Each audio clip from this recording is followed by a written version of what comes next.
Okay, so let's look at some examples of investment in human capital. Now, because you exist in the United States in a capitalist economy, you can look at yourself as participating in a marketplace where you offer a product, and that product, even though you may not have a business or be a business owner, is your own services. Okay, you can go and hire yourself out or rent yourself out to work in a job.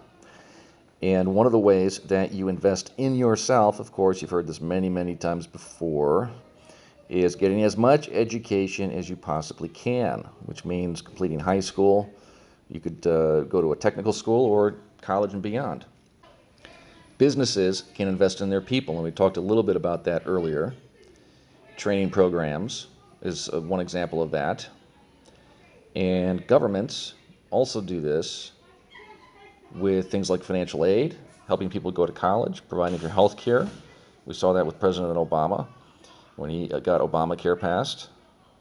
Another one is retraining programs for people that maybe were in an area of the economy that no longer exists, and they try to get retrained to enter another area of the economy.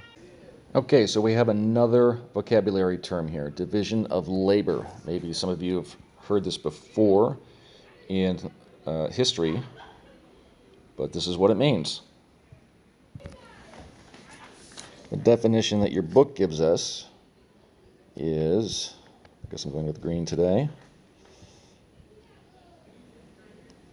the division of work into a number of separate tasks to be performed by different workers.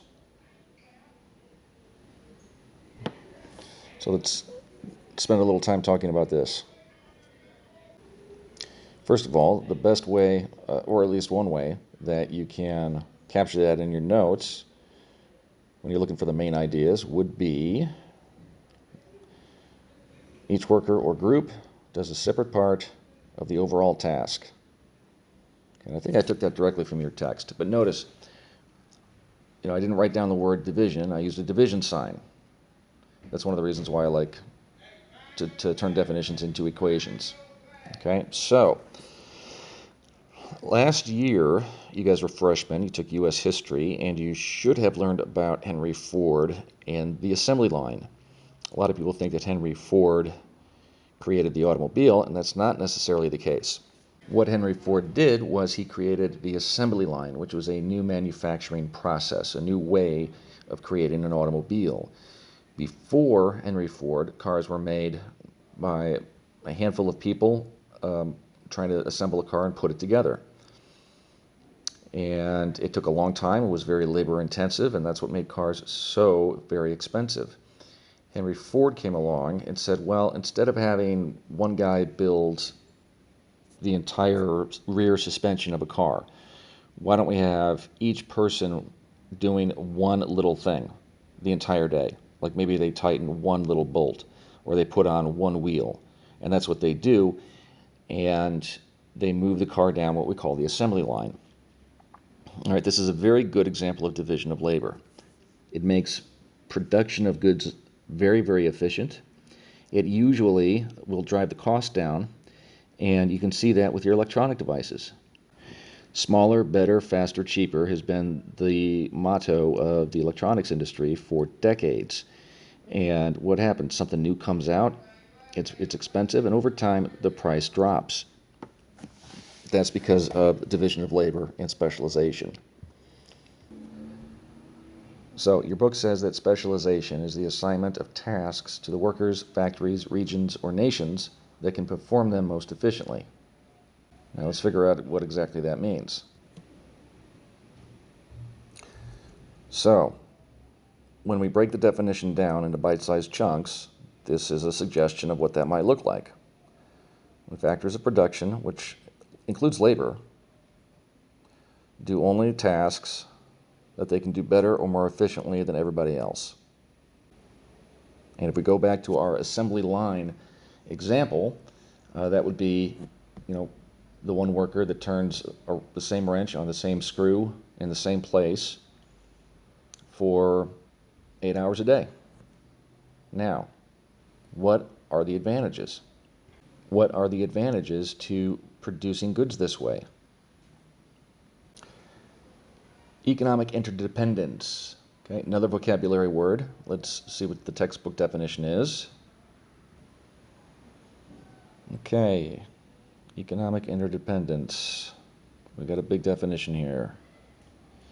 The mutual dependence of the economic activities of one person, company, region, or nation on those of another person, company, region, or nation. All right, so that's a mouthful. Let's have a look at that. If we were going to break that definition down, this might be how you might do that. Basically, we rely on other people and other people rely on us. What that means is this. Would you build your own vehicle or would you go and buy one? What do most people do? Okay, let's talk about a service. Would you cut your own hair? I tried that once when I was in 6th grade and it did not end well. I still get teased about it. Would you pull your own teeth or give yourself your own fillings? If you needed to have your appendix removed, would you perform that operation on yourself? So I think most people would answer no to the previous 3 questions. You would go to a specialist, okay, somebody that has devoted years of their time learning a particular trade or profession. Now, in our economy, I think the last time I checked, it was something like 85% of our economy is based on services. So if you want to do well in our economy, you need to specialize in a particular profession. Could be medicine, could be law, could be search engine optimization, could be software engineering, could be having a YouTube channel.